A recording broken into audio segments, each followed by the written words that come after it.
It's the Morning Brew with Elle Dawson and Gillian Robertson. Brought to you by Fight Bananas. Good morning. We are, sorry, like a minute late because Elle doesn't know how to push buttons, but we're here.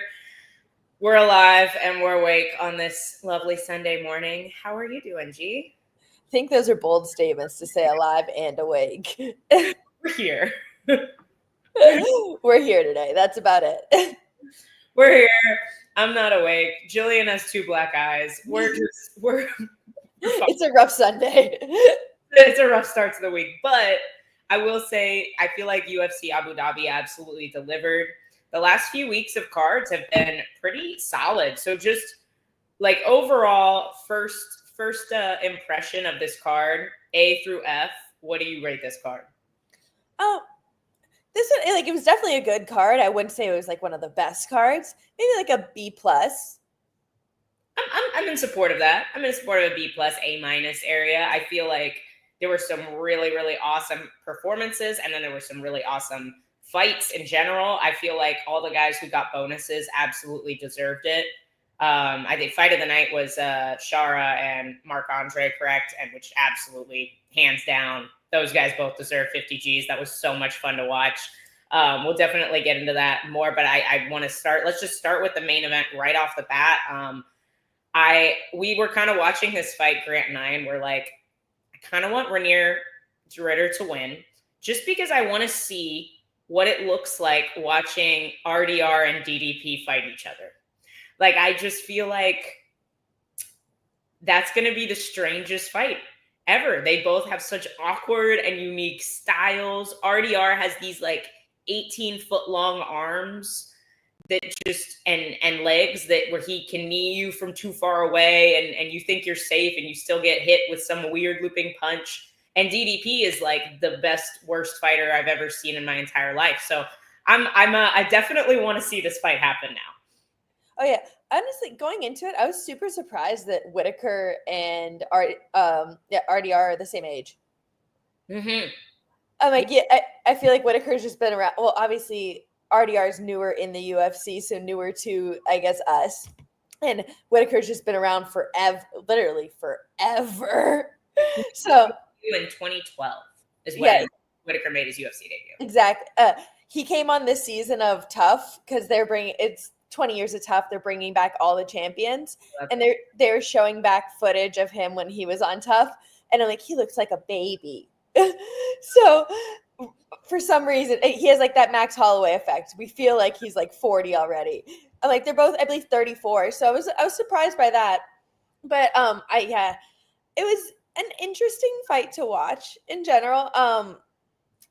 RDR didn't seem super effective on his shot. He seemed more effective with his striking than he did with his wrestling almost. Whitaker seemed very prepared for the wrestling. Once he started landing those knees up the middle, that's when he found a lot of success. And obviously Whitaker, I believe, is in the third round, found that overhand right over the top that I'm like, I'm not gonna lie, I was rooting for him there. I was hoping for that knockout there. Been epic. So just pausing on that round real quick, how do we score this round? Because if you look at it as a whole, RDR definitely won the bulk of the round. He was winning the first probably 2 to 3 minutes of the round and won very dominantly the last minute of the round. But then you have this little, maybe like 45-second, minute-long piece of the round where Robert Whitaker gets so close to finishing this fight. And so it's a very interesting round to score, and we almost have this at a similar story with DP and Max Holloway in their fight where they both had huge knockdowns, but this one, obviously, RDR didn't really get close to finishing the fight. So how do you, in your opinion, score that round overall, just based on the current rule set? It's funny because I was going to bring that up too. I find it so hard to judge a round off of that one moment. I'm like, all the judges gave that round to Whitaker. Right. And I'm like, yes, he had a huge moment, but you could argue he lost 4 minutes of that round. So in my heart, I feel like that round goes to RDR, honestly. I think that, I don't think that one moment should take away the 4 minutes where you are clearly losing the fight. I don't disagree with that. I think the argument would be that the current protocol for judging says that I think whoever, like, if you get close to finishing the fight in that round, that takes priority, correct? Is that in the rule set?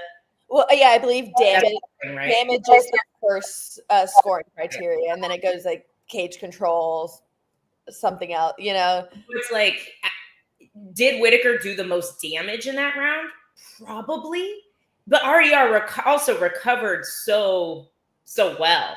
So there's also this, like, I think there's a lot of recency bias at the end of rounds where it's like, if somebody wins the first half of the round but loses the second half of the round, it's like, well, the other guy recovered and you finished. If the round, I guess the argument is, if the round continues, who would be winning that round? And typically it's the guy that's losing at the end of that round, you know? Well, I was going to say, I feel like you see almost all the time, if there's that big knockdown in the last minute of the round, then the round will go to the guy who got the big knockdown in the last minute, because it's a huge moment near the end of the round, where Whitaker's moment being in the middle of the round doesn't have as much significance because RDR was able to recover and do so well after. I think the same argument, though, like going back to the Dustin Max fight again, you see like Dustin almost finished the fight at the end of the round, makes the argument much stronger for him winning the round versus, okay, well, Whitaker did have this huge moment, but then as time went on, it showed what would have happened had the, round played out longer. So I think it's a very difficult round to score. And I think it just brings up another question with judging and how difficult it is to judge in this sport. But I don't disagree with you. It's just an odd, it's an odd round to score for sure.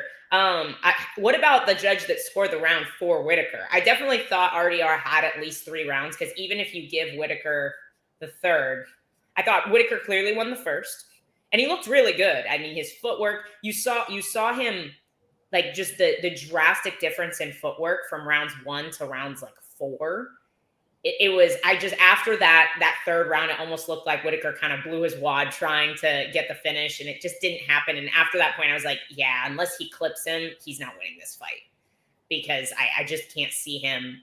Like, he was so stuck in the mud in rounds 4 and 5 compared to that first round where everything looked so clean and so sharp. And like you said, his takedown defense, he looked so prepared for the wrestling. He knew that's what RDR was going to try to do. And so it's just the difference as the fight went on. Is it age? Is it Abu Dhabi? Because Robert Whitaker is not a gasser either. Or was it just the pace of the fight? RDR is a difficult guy to fight. He's a heavy guy to carry around for a round and a half, Yeah, I was going to bring up the point about Abu Dhabi. I fought there once before. I know I went out 3 weeks early, and I was super thankful that I did. I'm like, I don't know. I'm assuming these boys would go out earlier. I don't know if maybe they're not expecting it to be that severe, it to be that different. But I'm like, the humidity there makes a huge difference. You just feel it. Like, I'm from Florida, probably one of the most humid places. And I'm like, going to Abu Dhabi makes a huge difference. I feel like you really need to get acclimated to that. You really need to get used to that. And if they didn't take the steps prior to do that, maybe that. But I'm like, they both, by like 4th, 5th round, I'm like, we're looking pretty labored. But the judge who gave Whitaker, he gave him the 4th round. I was like, I felt like that one was pretty clearly RDR. I did too. And I guess maybe the argument is like, well, RDR spent a lot of time holding Whitaker on the cage in the round 4, and he had a lot of failed shots. But it's not like when Robert Whitaker got off the cage and they separated, it's not like he was landing bombs either. I felt like not a lot happened against the cage, and not a lot happened at range on the feet either. So do you give the guy that's playing defense for the majority of the round just because he didn't get taken down? Like at that one, I didn't quite understand either what Mike Bell was seeing. Yeah, I think that you give it to the person who's the aggressor, the one who's working the whole time. Even if like holding him on the cage isn't necessarily working, but he's the one who's still controlling the cage. It's Robert Whittaker's job to get off the cage at that point. He's letting, I guess like we just said, it goes damage then cage control. So I'm like, he's establishing cage control the whole round essentially, even though it was not the most eventful round. I'm like, I think it was clearly RDR's round. If anything, I could see like a little bit more of a toss-up for the 5th round. But I'm like, for the 4th, I felt like it was more clearly RDR. Yeah, no, I don't disagree. And SG, this is a great point as well. Like, I don't want to discredit RDR for Whittaker slowing down because a lot of damage happened to the body of Robert Whittaker. Like, and these knees are so difficult to deal with because a lot of people, I think they think they're safe with RDR, but his femurs alone are so freaking long. Like, he just looks like he can hit you from a range he shouldn't be able to hit you from, especially with these knees. Like, that's not something you see a lot, these big step-in knees outside of the clinch. And he does it really well. And they come from awkward angles as well. I feel like they come like in from the side and you think you're safe. And it did look like you saw Whittaker, who I think is historically a very tough guy, was covering up that body a lot when they were against the cage. So we know that they were doing some damage. Oh yeah, he's just gotta keep that hand up a little bit more while throwing that knee. And obviously Whittaker was able to capitalize on it, but I'm like, leaves himself very exposed when he's doing it, just like leaning back there. He does, and I feel like he's one of those guys that does get hit, that can get hit a lot. It's just he's hard to hit clean because he's so awkward. And his head's not where it should be, if that makes sense a lot of the time. And this is why this matchup, like, and obviously DDP has to deal with Khamzat first, but should he beat Khamzat, I definitely expect them to give RDR the next title shot. I think it's the most intriguing fight by far. And I guess the question is, DDP has looked significantly cleaner over time. I think his last fight with Sean Strickland, he looked a lot more technical than we are used to seeing him. Is the sharpness that he's added going to be something that RDR can't deal with because you have DDP's volume as well. And I feel like RDR is he shares that awkwardness and he shares the cardio that DDP has, I believe, but he doesn't necessarily share the same volume and output. And so it's like, what does that look like when they fight each other? The most awkward fight in UFC history. You can almost hear the Looney Tunes sound effects every time RDR throws a punch. 100%. Like, some of them don't look like they should be hard, but you see his opponent's reactions. You saw the way Bo Nickel reacted to the knee. You saw the way Robert Whittaker was reacting to some of these knees. And so it's going to be a very interesting fight. And I honestly expect us to see that probably either way. I'm not sure if they'll do RDR versus Khamzat if Khamzat wins, because I don't know that fight's as intriguing as him and DDP. Maybe they do him and DDP as a title eliminator. But yeah, who knows? But he did look really good, and I think he's a very difficult puzzle to solve. So maybe that's that's DDP's weakness, is you just have to have another guy that's super hard to train for. You have to have as difficult of a puzzle to solve as him to solve that puzzle. Yeah, 100%. RDR versus DDP would make even more sense if DDP loses. I don't disagree. Yeah, I think that like RDR doesn't have as much experience in the UFC as some of these other guys in the division. So I'm all for it. I think they're gonna make that matchup regardless. I would imagine that's the UFC's plan. But we spent a lot of time on this main event. I want to get into the rest of the card because there were some really great fights, great moments. But I saw something this morning on Instagram, and it was just like, the world just makes more sense when Petr Yan is winning. And man, yeah, I agree. Like, Petr Yan on a 3-fight losing streak just didn't seem right. Petr Yan on a 3-fight winning streak, like, it just, I don't know. It makes me happy. It makes me happy to see. I'm happy to see him back, back to the old Petr Yan that I think everybody has always loved as an MMA fan, because how do you not like this guy? He's such a gamer. He's willing to fight anybody. And he looked phenomenal. Like, as per usual. Yeah, I don't think there is anybody in the sport that is better in a Muay Thai clinch than Petr Yan. I'm like, the way he gets his trips, his knees, his elbows from that clench position is just nasty. It's beautiful to watch every single time. 100%. And the doubling up too. Like there's the way he can jab you 4 times in a row and he's still somehow safe. He's so defensively sound in the pocket. And I think it was interesting watching the significant strikes on the screen because I felt like the numbers didn't tell the same story that I was watching in the fight. Like you saw earlier in the fight, Marcus McGee was up on significant strikes. And I was like, yes. And he's throwing and he's landing. And honestly, testament to Marcus McGee, this was a huge step up for him. But everything he was landing on Petr Yan's guard. And I feel like it's a weird thing to look at as a judge sometimes, but he's still safe there. And then when he would land back on Marcus McGee, it was so much cleaner. Go ahead. What is a strike versus a significant strike? How do we count these? That's it's I feel like it should do damage. It should snap your head back. It should make you welt up on that side of your face. It's something like when Mark Andre broke Shara Magomedov's nose. That was a significant strike. Can count that one. That one counts. But yeah, I feel like I want to know. I wish we had like the technology to read Petr Yan's mind for that first round. Because you just see it in his face. He's just downloading all this data. He's making all these reads. And normally he takes that whole first round to make those reads. I think it took him 2 minutes to download everything he needed to download about Marcus McGee. And then he was like, okay, I'm ready.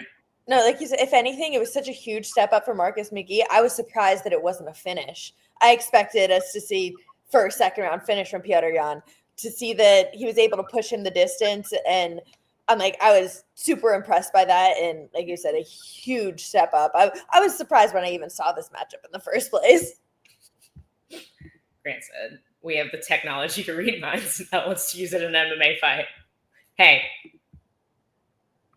it's the best. This is what we need. We need the tech for this. That's the most important thing. I just want to be a good fighter. But no, I agree with you. I think very highly of Marcus McGee, and absolutely nothing has changed after this performance. I think that he had absolutely nothing to lose by taking this fight.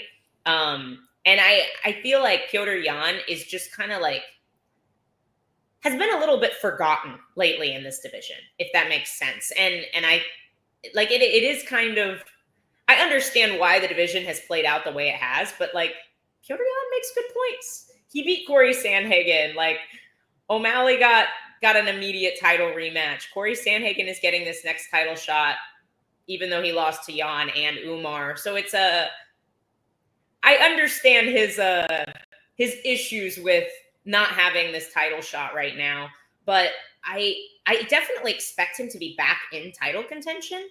This is the question, though, that I want you to answer. Do you think the UFC really wants to do Petr Yan and Merab again? That's what I was gonna say. I was like, I don't know about that matchup in I don't know. I don't see Petr having more ways to win that, I guess. I agree. I think Merab is just a nightmare matchup for Petr Yan's style.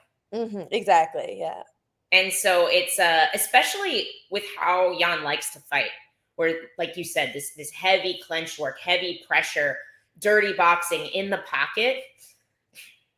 I think a Sean O'Malley-esque style matches up better against Merab, which obviously Merab matches up great against everybody. He's the best in the world right now, and I think that's going to be the case for a while.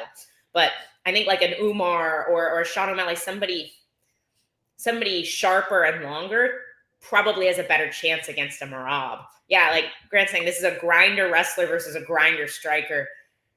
My money's usually going to be on the wrestler. No, exactly. It's to be in like close quarters with Merab is not where you want to be. And it's like, I just don't see it being a very winnable fight for Petr. And like, I think it is a very entertaining fight to see like Piotr and O'Malley. Let's put that together again. Or, like, I don't know. I don't think it's a fight. I would love to see that fight again. Sorry, finish your thought. I just don't think that Merab's the fight for him right now. Yeah. No, I agree. And I wonder what they do, to be honest, with him. He's in kind of a unique spot. Like, do they do him and Umar? Oh, Grant read my mind. Grant said so. We're great minds think alike. Like, I feel like that makes the most sense because, I mean, yeah, they could absolutely do O'Malley and him again. I don't think Piotr got robbed. And I absolutely was of the school of thought that O'Malley, we are one. Yes, we are. I am of the school of thought at the time where I did not like Sean O'Malley. I thought he was getting gifted fights, and I thought Piotr Jan was going to destroy him. That was an incredibly close fight. Did I think Jan won? Yes. I scored it 29-28 Jan. However, I can't be mad at the decision and say he got robbed. I thought it was a super close fight. I would love to see that fight again. I absolutely would. I would honestly like to see him and Umar too. I think that's intriguing. I think O'Malley maybe has a little bit more danger at the end of his punches, but I feel like Umar has just more tools in his toolbox, But yeah, I'm absolutely down for O'Malley and Jan too. Umar is scheduled to fight Mario Batista. Is that? I honestly don't know if that's set or not. There's been a lot of half announcements lately, so I'm not sure which ones are actual fight announcements. But that may be schedules. If so, thank you, Jimmy. But either way, I think either one of them does make sense. So, what would you do with them next? Oh, yeah, no, like I said, I think the O'Malley rematch is what I'd want to see at this point. And it's just it makes more sense for the UFC. It's the more entertaining matchup to make. It's going to be the one that's going to sell better. And what do you do with O'Malley at this point too, So I think that would be a good step, a step back for him to, the UFC wants to keep him up in title contention up there somewhere. They want to keep his name relevant as possible. Wow, they're doing Umar and Mario Batista? Good for Mario. If that's the case, that's number 2 and number 8. Is Song Yadong matched up right now? I don't believe so. Because he's kind of just hanging out there too. Relevancy. I don't know what that means. This whole time, Mario is the only guy to end up beating Merab. He might be the dark horse. I feel like he's had such a roller coaster, Mario Batista. I feel like he was so unpopular after the Jose Aldo fight, which I will admit was not the most exciting fight, but I wasn't nearly as upset about it as a lot of people were. I didn't think it was that bad. And I think Jose Aldo's a hard guy to fight. So, and then I feel like people stopped being mad at Mario Batista because they wanted to be mad at Patchy Mix. And so everybody forgot they were mad at Mario. So hopefully that he doesn't have to deal with the hate anymore just because of that. I'm going to the Jose Aldo Batista fight though. I'm it's Aldo's job to make that fight just as exciting as it is Batista's. You can't be oh, he was held up against the cage. Get off the cage then. It's your job to make the fight exciting too. So if you're on either side of a boring fight, it's still your fault. No, I 100% agree. And we kind of had a fight like that on this card. This was the one fight where it just didn't hold up to the rest of the card, which was, I'm going to butcher his name, Billy Elikana and Ibo Aslan, where just nothing. I think 3 punches were thrown. Nothing happened. And the guys complained about the decision at the end. And you just, like you said, you can't be angry that you lost or you got held on the cage or that the fight was boring when you're involved. So no. Yeah, no. And you can't be angry when you didn't do anything the whole fight that you lost a decision. I'm neither one of you put in any kind of effort into that fight. So I'm if that's the result you're getting, you can't be disappointed in that. That's what you put into it. And this is a great point too from Grant. Merab literally fought Aldo. So did Volk. Merab and Volk, you're right. They both fought Aldo the exact same way Mario Batista fought them, and nobody was upset about it. So I do feel for Mario a little bit. He seems like a nice guy. I feel like he got some really unwarranted hate, but Jan for stalling. Mark crazy. People are attacking Piotr Jan, or people not attacking Jan. Okay, that fight was very different. That was a really fun fight. I didn't see much stalling happening in that fight. I gotta give credit where credit is due to Piotr Jan. Maybe I have Piotr Jan bias because every time he fights, I'm just like, yay! But I enjoyed watching that fight. I thought it was super fun. I thought we saw the remnants of old Piotr Jan. So, but we've spent literally 30 minutes talking about 2 fights on this card. So we definitely have a lot to get through. Fight of the night, 100% went where it should have. Shara Bullet versus Marc-Andre Barriault. It was just a great fight. I really thought Marc-Andre was going to get it done. I do have one note on this fight, and that is the first round could have been very different if the ref had done what I think should happen when somebody uses the cage to get up from a takedown, which is that they lose the position altogether. I think Marc-Andre should have had that takedown. I think he did have that takedown. And I think Shara literally used the cage to climb back up. I'm not saying he wouldn't have gotten back up had he not done that. But I'm just saying that could have been a very different fight had the ref given Marc-Andre that takedown, as I think he should have, or at the very least taken a point. I feel like it was pretty blatant foul. Yeah, I feel like Marc-Andre is one of those guys. He doesn't have the best record in the UFC, but every single time he fights, it's a banger. He's a dog. He's in there to fight every single time. And on it, I was actually picking him over Shara just because of that. Yeah. I was thinking, I'm like, he might be able to just make it a grinding fight and really bring the fight to Shara and just overwhelm him. And he kind of did at some points.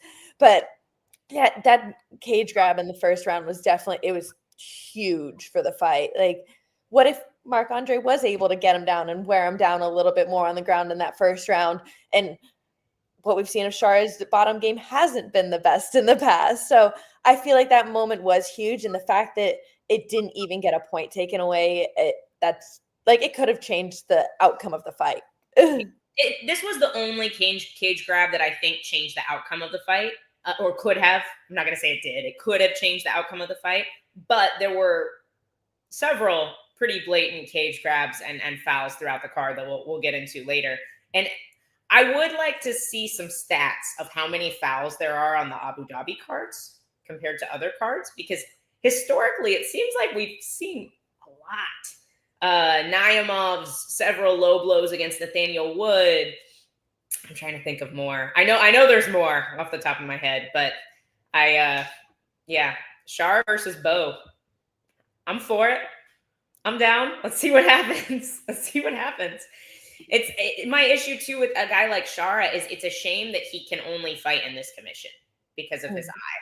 And I do have I think if you're going to be like a world champion, for example, you need to be able to fight anywhere in the world. So I don't know if that will prevent him from, if he does climb the ranks, from getting a title shot. I think it should to some extent. I don't think you should be able to only fight in one country and be a world champion. It just doesn't. No, I 100% agree with that. I think you have to be able to perform anywhere, anytime. Like, sometimes the cards are at 2 a.m., sometimes it's at 7 a.m., sometimes, like, whatever time, wherever you're at, I think you have to be able to perform if you are a world champion. No, I agree. It's called world champion. So I think you're right. But we replaced the fence with a glass wall. Ow. Just can think of I'm thinking of poor Samiko Inaba getting her face pulled into the cage by Soda over and over in the clinch, and she's just face planting into this glass wall. Yeah. And I think that the solution to the cage grabs is just harsher punishment. It has to be harsher punishment, whether it's losing the position or immediate point deductions or 2-point deduct. They just have to have harsher punishments, because something like that, I think that often can change the trajectory of the fight far more than just a low blow or even an eye poke, if it's not a super serious eye poke and you recover, you got to rest and you're fine. I think a cage grab can change trajectory of the fight way more than that. Obviously, serious eye poke, that's different. That can absolutely destroy a fighter in the moment. No, 100% though, with a cage grab. I'm like, it's honestly, if you watch back to the Derek Lewis fight last week, 2 weeks ago, I feel like that's really the reason why Teixeira got it called, was he used the cage to stand up whenever Herzog was calling it. And I think it was Herzog determined, like, okay, he wouldn't have been able to get up unless he used that cage. He would have been knocked out. The fight's over. Because I'm like, the whole time to get up, he grabbed, like, was climbing up the cage. Well, there's two arguments here. The first argument is you wouldn't have been able to get up, like you said. And then the second argument is you were so out of it that you blatantly broke you had a serious rule violation. So clearly, like, either one of those options, you can't complain about the stoppage. Whether you knew what you were doing and cheated, or you were so out of it, you didn't know what you were doing, which is the one most fighters probably about, no, I didn't mean to. Because otherwise you need all the points taken if you're grabbing the cage that many times. But this comment here. Number one commenter on the Morning Brew. He is already Employee of the Month. I've ordered the plaque. He's coming for all our jobs. We should just have like a week on Fight Bananas where everything is Grant. He just talks to himself. We'll have like two different screens. They're both Grant. Anywho, we digress. We gotta get through this card. But Shara looked phenomenal. After the post cage grab, I really have no complaints. The footwork, the kicks. Also, Marc Andre's leg has to be so sore today. The kicks were just great work from Shara there. And honestly, good pace too. I expected him to. I talk to myself all the time. No camera required. Stop distracting us. No, I feel like with Shara, the cardio stood up, right? That was a super hard fight, super fast pace. He got hurt. He was able to fight back. I have a lot of additional respect for Shara after this performance, and also the way he doubles up as well, like doubling up on elbows and strikes and kicks, like things you don't normally see. He's really good at a lot of tools that fighters are not good at. Oh yeah, I feel like all of his game is just tools that fight. Like he's always throwing spinning shit. Like obviously his last knockout was that double back fist. Like he's got such a unique style that obviously is hard to bring to the table. Like hard to counter. I agree, and I think like normally if we're in the clinch and I land a really big elbow, typically I'm going to go, oh, I landed good. Let me underhook and like create space and get away. And it's like, I think fighters are expecting that. And so he lands a good elbow and they're like, oh, that hurt. But like, of course he's not going to do it again. And then he's like, elbow, elbow, elbow. And so he's able to do so much more damage because like you said, it's difficult to prepare for. You're not expecting some of the things that he does. But I'm interested who they give him next year in Abu Dhabi, because in Abu Dhabi. That's what I was going to say about the Abu Dhabi thing too, is you just can't be consistent. There's not cards there often enough. So you're going to be fighting once a year, if that, it's just, I don't know. Can you be a world champion at that point? I don't know. And somebody in the comments, I can't remember, it was far up there, said they don't even think he cracks the top 10. And that may be true. But I do think guys with unique styles that we like maybe don't think are the best, like TDP, sometimes they just keep winning. They're just good at winning, And I do think he answered a lot of questions about his cardio, whether he can push the pace for 3 rounds, and also whether or not he can come back. There are guys that are great hammers, but they're just not good nails, And once they start losing a fight, it's a downhill slide, and he proved that that's not him. So there were definitely a lot of questions answered about him, but that nose was something different. I've never seen it happen that fast. It was like one camera shot to the next. It was just a complete zigzag. Looking like Jack Della Maddalena now. Crazy. Like, yeah, one shot And watching it in slow-mo, you just see his nose smash. And then, like, as the slow-mo goes and then the blood starts coming out, I was like, that happened very quickly. Complete chills there. So damage on this card, too. That I will get to the I wish I had a picture of it. I forgot to download one. But, yeah, lots and lots of breaking. Taira versus Albazi is off. What? They literally was on this morning. What happened? Hang on. Albazi off. I don't see anything yet. All right, tell me more things if you know more things, Colostrum, because I don't even see it yet. That's sad. I was really excited for that fight. Who's going to be the main event? Joshua Van. Joshua Van steps in on. Oh, he's ready. Please notice. That'd be nuts. Well, that's unfortunate if that's the case.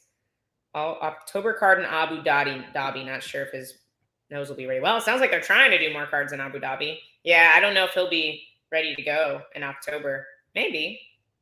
Volk is on a plane right now. Van is him. All right. We're going back. Something say Waldo Cortez Acosta is stepping in to fight someone new in the main event, and that is not Pavlovich. I'm gonna have to do some investigating because we've been on the stream this whole time. I'm missing stuff apparently. Interesting. All right. Anywho, back to the card that just happened. Where did my screen go? I got distracted. The Asu. I'm gonna say his last name. Yes. Almabayev. I was less than impressed with him, to be completely honest. And I think maybe that's just because of how short notice Jose Ochoa took this fight. And not that he didn't not that he didn't clearly win the fight. I guess I was impressed with how many moments Ochoa had. And like the way you could see, I think maybe if Ochoa had not taken this on short notice in Abu Dhabi, we would have seen Ochoa win, you know? Mm. I felt like Asu pointed to the middle of the cage and then shot for a takedown. Honestly, that's the move to make. After everybody expects Max Holloway's thing, they're pointing the cage, they're going to just bang. If you shoot, nobody's going to expect it then. It's the move to make. I expect that in your next fight, Gillian. That's it. But no, I feel like in the first round, Ochoa's takedown defense was so good. He got taken down immediately. He reversed Asu a couple times off his back, like got back up several times. And I was so impressed. And then you just kind of saw him fade a little bit in rounds 2 and 3 and just have a little more willingness to try to sub him off his back instead of it takes a little more effort trying to get up. And so I do kind of wonder what that fight would have looked like with a full camp because Ochoa had such great moments. And the kid's 1-1 in the UFC. 1-1. That's it. Yeah, no, definitely an impressive performance. I guess I didn't have that much background on Ochoa going into this, but I'm like, look at the fight, right? Yeah, no, it definitely makes me look at the fight different because I didn't think I thought Almabayev put on a good wrestling heavy performance. I don't think he had any other moments that really shined, like I guess like damage heavy things like that. I think he was just good overhands, but that's about just like a lot of just like wrestle, very wrestling heavy performance. But saying that Ochoa just took the fight on short notice, like I said, Abu Dhabi isn't a joke to fight there. I'm like the humidity there makes such a huge difference. So yeah, I guess a little bit more unimpressed figuring out those facts. Yeah, and it's not that Almabayev didn't win. You know, he did what he had to do. And I know sometimes an opponent change on short notice is difficult for the guy who's been in camp too. But I feel like Ochoa is new to the UFC, doesn't have that much experience. I expected a guy, because Almabayev's record is 22-3. Yeah, literally like, double of Jose's. Yeah, I expected more from him, to be honest. Like, I don't see him making a title run, if that makes sense, based on this performance.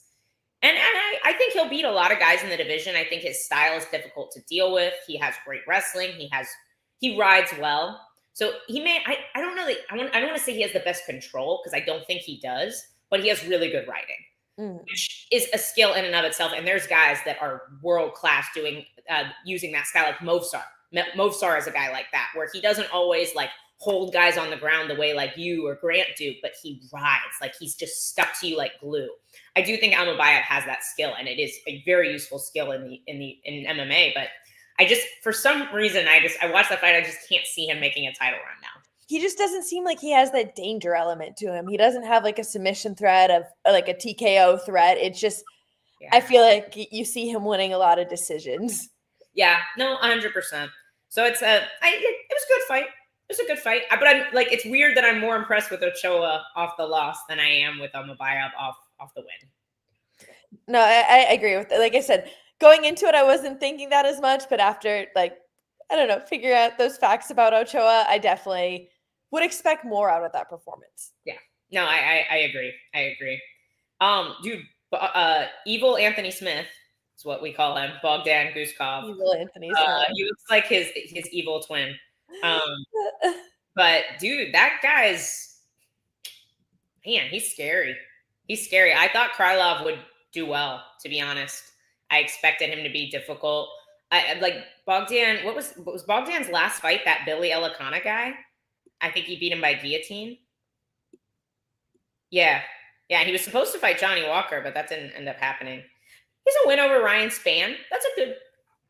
That win is always like. I feel like Ryan Spann is one of those guys that's like up and down. He looks really, really good, and then like not so good, and then really, really good. But I rate that win decently. I think the Krylov win does a lot for him at this point. I think, he's kind of a journeyman, but a journeyman that's still doing well, still finishing guys, still winning in his division. So this does a lot for him. And then honestly, it rates him a lot higher in my mind than he was previously. Oh yeah, him and Salikov both just throwing from their back pocket, like huge knockouts. That one was crazy to me because I feel like Salikov has just been I don't want to say not looking great, but like, because he's had some good wins, but I feel like they've always kind of been like, he's had these really close decision fights, and like this was just made strides for him, absolute strides. And I loved it with Salikov, that Wonder Boy call out at the end. I'm like, I would love to see him versus Wonder Boy, the two 42-year-olds. And I'm like, after Wonder Boy looked great last week, that Salikov looked great. I'm like, I would love to see that happen. 100% that's the fight to make. I would absolutely tune in for that. And I think it's fun too. Like, because Wonder Boy, even though he has that elusive striking style, I find him more exciting to watch than like a Michael Venom Page, for example. I feel like he's more in your face. He throws a little bit more volume. I think that fight's absolutely the one to make. Is Davey Grant 40 as well, sponsored by AARP? Yes. This may be the case too. Like, I didn't realize how quick this turnaround was for Krylov, especially being an older fighter. He got knocked out by Dominic Reyes April 12th. I thought that was further in the past than it was. So maybe a little bit too much too soon. I think especially as these fighters are getting older, they probably need more time off in between these tough losses, Oh yeah, especially in these big weight classes. I'm like, I feel like they do so much damage to the brain. Just like, I don't know, it's different when you're a 115 or when you're a 125. Where I'm like, these knockouts aren't as brutal. I don't think Amanda Hebus is taking a bunch of brain damage from her TKO loss, Well, I think Amanda Hebus kind of quit, but that's just me. I don't disagree. But what was Krylov?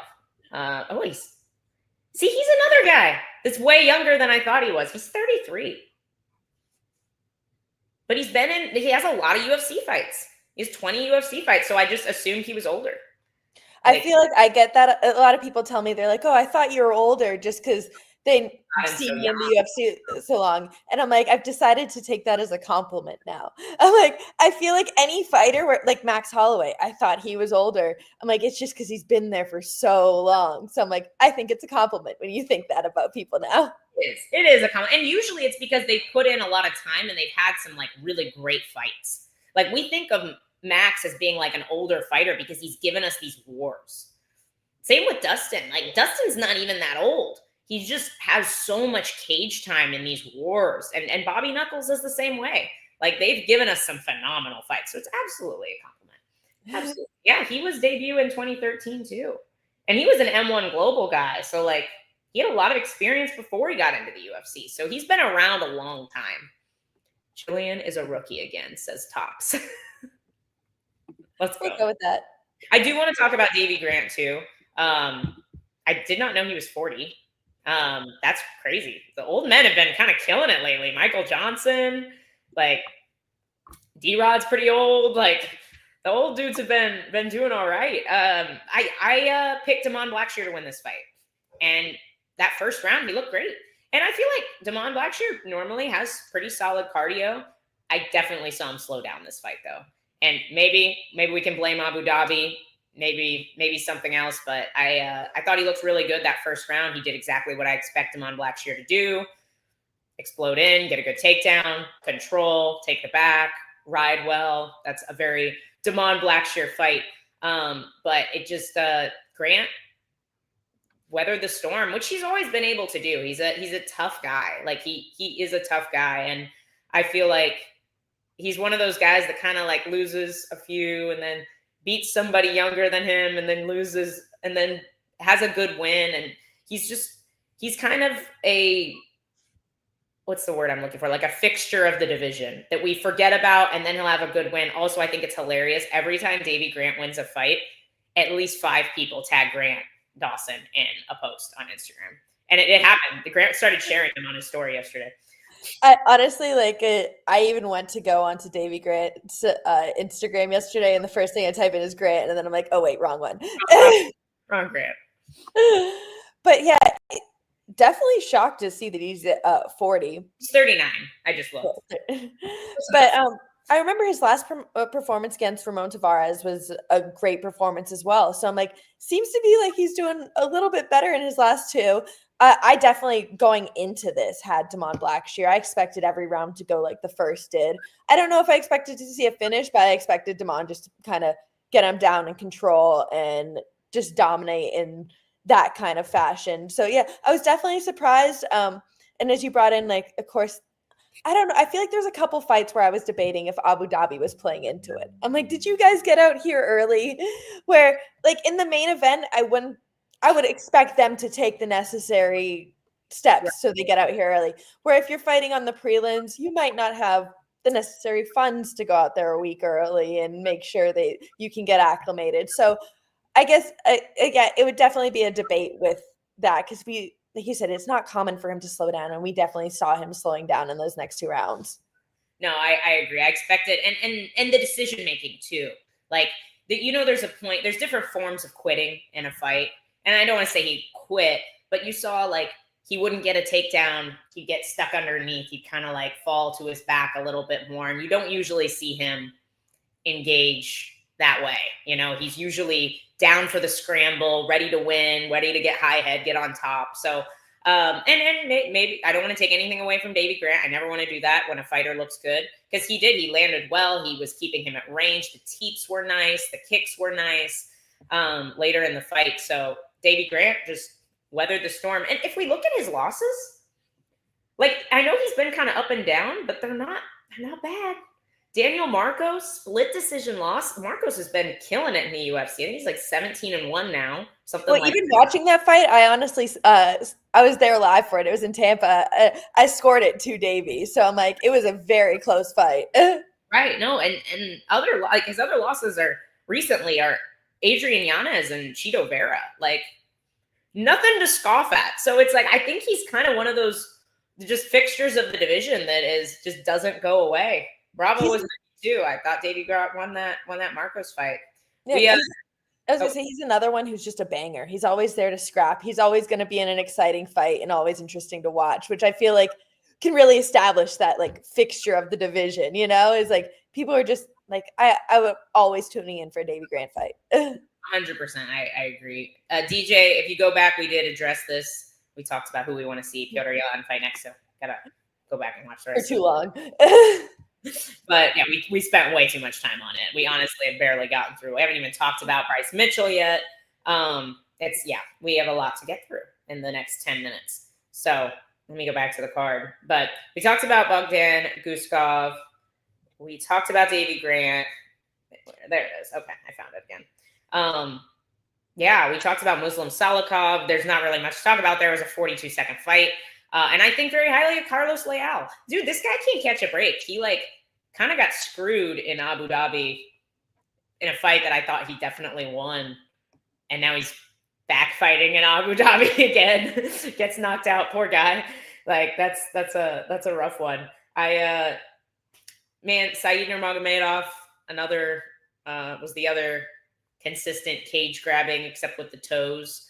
It didn't, like I said, didn't change the trajectory of the fight. Man, watching Saeed Nurmagomedov's decision making in the grappling was a little bit frustrating for me. I feel like there's just times where he just wasn't doing the right things. And I don't think he was incapable of doing the right things. And I don't even think he necessarily didn't know what to do in those situations. Like when he was flat on his back, like choosing to wrap up the head instead of frame on the face. And I feel like it just, maybe he just broke a little bit under Bryce Mitchell.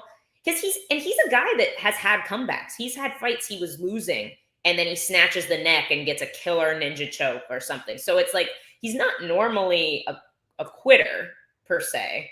What your kind of assessment of the grappling exchanges? I will say, I didn't think he was the most technical, but there are some moments where Saeed, he was just so explosive. Right. Which I was going to say, I feel like it might be some of that where he's able to get away with things because he's so explosive that he doesn't always have to necessarily rely on being super technical, doing the right thing all the time. And because I'm like, there was one time where Bryce was attempting a head and arm and he just exploded and Bryce switched the position completely. But Bryce was on bottom side then. And I was like mind blown. I was like, was Bryce that far forward or is he just that explosive? And then there's more moments of the fight where you can see he really is just such a true athlete. So I think he just might get away with making mistakes because he is just so athletic. Right. No, and I think that makes sense. And then when he runs into somebody who has the more technical grappling, it gets him in trouble a little bit because he's not used to having to fight that way. Technique always wins at the end of the day. But if you can get away with using strength or being explosive in the gym, it's almost a bad habit. The more you just try to strip yourself of those attributes of strength and speed and all that in the gym and just try to focus on technique, the better fighter you will be in the long run. But it's so hard not to when you are just gifted with those attributes. Oh, 100%. And there are guys that are just insanely athletic. Do you know who is great? This is totally off topic, but David Onama. Do you remember when he fought, was it Jonathan Pierce? So you can't keep David Onama's back. It's impossible because he just spins because he's so fast and athletic. It's not a technique. I don't know if he could teach you how to do it. He's just good at it. And Jonathan Pierce took his back 4 times and every single time immediately got 180'd. And I was like, dude, you got to stop taking the back if you're going to do that. But David is he's one of those guys. He's just so good at that. And he just has that gift of explosive speed and power in that position. I think you can definitely see that with Saeed as well. And you saw it when he fought Hayoni Barcelos too. Hayoni is a guy that's been around a long time and he's just super technical and tough. And he lost to him in a lot of those grappling exchanges as well, where he made a lot of similar decisions. So it's fair. He did have a decent guillotine attempt. And I saw some people even arguing that they thought Saeed won the fight. I did not agree with that. I thought Bryce Mitchell pretty clearly won 29-28. I gave Saeed the round where he dropped Bryce Mitchell and almost finished him. I absolutely give him that. But I definitely thought Bryce clearly controlled rounds 2 and 3, in my opinion. Your thoughts on that? People thought he got reversed too many times or Saeed had the sub attempts. No, I 100% agree with you. I thought that Saeed pretty solidly, you can't not give him the first round after the knee and the end of the round was solidly his, but the next 2 rounds, I think, even with the reversals, I still would give the rounds to Bryce. I still think he was working enough. He was pushing the pace more. I felt like those 2 rounds, I just felt like he was controlling more. I would 100%, I don't think that was in question. The back, had the arm triangle attempts. I didn't. This is an interesting point to touch on. Did Bryce look as strong after the weight cut? I thought he still looked pretty strong. I think that's what won him the fight. Maybe not as much. Maybe he lost some of that with the cut down. He did look like he was well rehydrated. He didn't look like he cut too much weight to make 135. Yeah, I think it comes in more with how you feel physically than strike, how you're not getting gassed. And I don't think we saw that, So I don't think the cut 235 is too hard for him. He looked like he was performing well through the second and third round, still able to push the pace and do well. I think that strength only lasts for a short period of time. If you you're not going to feel a whole lot stronger, I don't know, moving down a weight in the next 2 and 3 rounds, you typically. Yeah, no, I agree. That makes sense. And yeah, I don't know. I felt like he still had his Bryce Mitchell-ness to him. So I'm interested to see what they do with him at 135. We'll see. Bryce has the Holy Spirit strength. That's awesome. There shouldn't have been a winner. I was going to say, I agree with this. I don't disagree with you. It was a pretty bad fight. Yes, we did talk about that fight. Absolutely. That fight was at the very beginning. You'll have to rewind, DJ. I'm sorry. It's Dawson. I don't know why I called you DJ. DJ Hooligan is your nickname. That's actually a great tag. Sorry, Dawson. You have to rewind. But we have to talk about Muhammad Yaya's eyeball because that was crazy looking. This credit to Stephen Wen. That was an ass whooping. I was going to say, this is my biggest argument of the Amanda Hebus, is if Yaya's eye looked like that and you were dropping after an elbow, you might have, I'm not going to say you don't have, she probably had a welt, probably had something there, but she quit. She took a little damage, maybe had something like this. And I feel like she just dropped and quit. I don't, not the most, Tabitha does what Tabitha did, and she was holding her against the cage a lot. She was winning a very clench-heavy strike, not successful on a lot of takedowns, just kind of holding her a lot, and then was able to get those 2 elbows in. And she hit a couple of them earlier in the fight too, but so a couple elbows in. He was, don't know why, just staying in that position the whole time. Didn't look like she was really working to get off the cage much. And just, I feel like she quit. She dropped and she gave her the TKO. Yeah, no, you may be right. It did look like it didn't look like enough for her to not fight on the ground. Yaya was trying to go out there in the third. That's all I'm saying. Dude, yeah, that dude was tough as nails. Even he dropped him too. He had his moment. He had his one moment, and then Wen had his 7 or 8 moments. No, I don't. Well, I want to say they were making comments on the commentary. I don't think I've ever seen somebody get dropped that much. That was absolutely. Yeah. Normally they'll stop a fight too. I was throw in the towel. Do something. If I was the corner, I wouldn't want him to go out again after that. After you're seeing your fighter get dropped 6, 7, 8 times, it's done. Yeah. Did you see, and they announced it later on the stream, no facial fractures. That is mind-blowing. Yeah. How crazy would it be if Hebus has a broken orbital, but he doesn't? I'm just sitting here talking all this shit. We need Gillian to smoke Richie in the rematch with a better weight cut this time. No, I agree. I'm I don't know. It's a match, if it happens, it happens. It's something that might happen, honestly, now with her with this win that she had this last weekend, that I think we might get thrown in the, talks again of getting another rematch. It was, let's see. I don't know. Probably 6 or 7 after that. Yeah. And I know Lemos and Tatiana just got matched. they're talking to me that they're looking for they've given me a date and haven't given me an opponent so far. So they've told me we're looking around this date, but we don't have somebody yet. And so I'm like, Richie may be a possibility. I know she's tiny. She can make quick.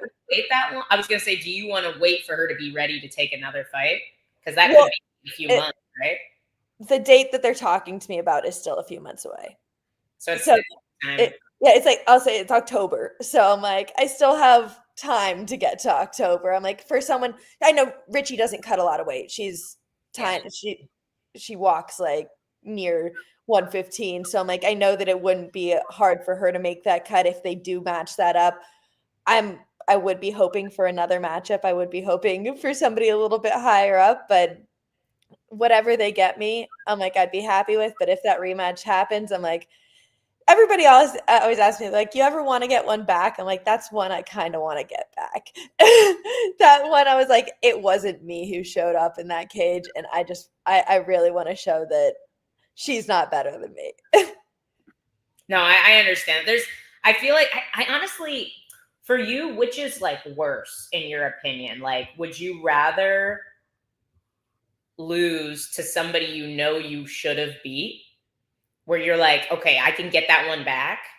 Or would you rather go out and it's just like, man, I just wasn't, like, let's say, you fight whoever, Wei Li Zhang, and once you get in there, you just feel like, not that this will happen, obviously, but you just feel like, oh, she's just better than me. And you don't feel like you can beat that person. What would be like the worst loss in your opinion?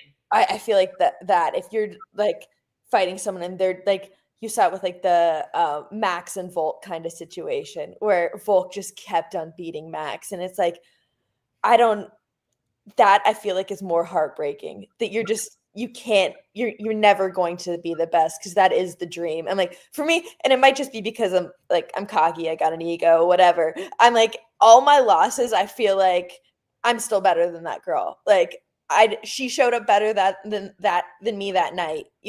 She had her night and I didn't show up that night or whatever. She showed up that night, but I still believe that like 9 times out of 10, every single one of my losses, I'm like, I beat her. I know for a fact. I'm like, you can improve and make that happen. Right. Yeah. It's like, I know that I could be better than these girls. So where I'm like, when you get like a Volk Max situation, I'm like, I don't think there's anything more heartbreaking than that. Just knowing like he's always going to be better than me. Yeah, no, I agree. That's fair. And it's like, where do you even go from there? Well, that's what I'm like. I was honestly surprised to see Tatiana fight. She's fighting Lemos coming up. I was surprised to see that she's still fighting, because just her being such a high level competitor, and after losing like that to Wei Li, I was like, someone like me, I might quit. I don't know. Like, I would expect someone like her to be like, all right, if I'm not going to be the best, then fuck it. I don't want to do this. And maybe she still can. Who knows? Maybe it just came too soon. I feel like the timing for her was just so rough between the injuries, and I think she got kind of pushed into the title spot really quickly because of injuries, Yes and no. I'm like, I feel like, I don't know, you can't just keep on like she has been out for years and she's not consistent. And it's like, obviously the injuries are something, but it's like, maybe you need to change the way you're training. You need to do something about like something smarter of like PT wise, or I don't know what the approach would be, whatever it is. If you can't be consistent showing up for your job, like, I don't know. I don't think she deserved the title shot opportunity because she hasn't fought that much, I think we needed to see her with like Verna. Ooh, maybe they do Gillian and Verna. Does she have a fight? I don't think so. I was looking at, I think it was Jan, Verna, Dern, and there's one more. But I'm like, there was a couple that I was like, all right, these guys are available. Everybody's speculating in the comments what's happening. Gillian on 320 and 420. That'd be funny. On the Canada card. Oh yeah, good for Jasmine. Huge. Oh yeah. They're like, I feel like she's on her way to a title shot. Oh, and I think that's a great matchup for her too. I think like her style versus Mannon's matches up perfectly. I'm very interested to see that. I think real highly of Jasmine. I think her wrestling is fantastic. I I think she needs to watch a lot of film on Erin Blanchfield and Manon and learn from her mistakes, in that fight. Because I agree. I think she's got the skill set to beat Manon. No, 100%. I was super excited to see that matchup. She has a fight with the eye doctor. Oh, that's mean. We're talking about Verna. I was like, oh, that's mean. But yeah, no, that's also, yeah, this is the second week in a row, I think, that we've done this show where there has not been a single ranked lightweight that is matched up. So no, Grant does not have an opponent. Nobody does. Benoit Saint-Denis, I don't think, has an opponent for Paris, which is next month. I don't know. I don't know what's happening, guys. I was just going to say, last thing from the Abu Dhabi card. The first fight of the night and a recent signing for the UFC, which I was kind of surprised, Buchecha versus Boudet. I'm like, I don't know. I was just surprised that they're going to sign an older grappler coming over from ONE FC. And I don't know. It seemed like an unusual move on the UFC's part. And I feel like it kind of played out in that way. Yeah, and a tough first matchup, too. A guy that has a lot of UFC experience and like good record. Was he like 16-2 now? Yeah, but yes, a very tough first fight in the UFC with someone with Buchecha's name, I guess, like his legacy. I feel like you kind of have to. And it's like, he's also, like I said, he's up there in age. I'm looking at, he's 35 right now. Okay.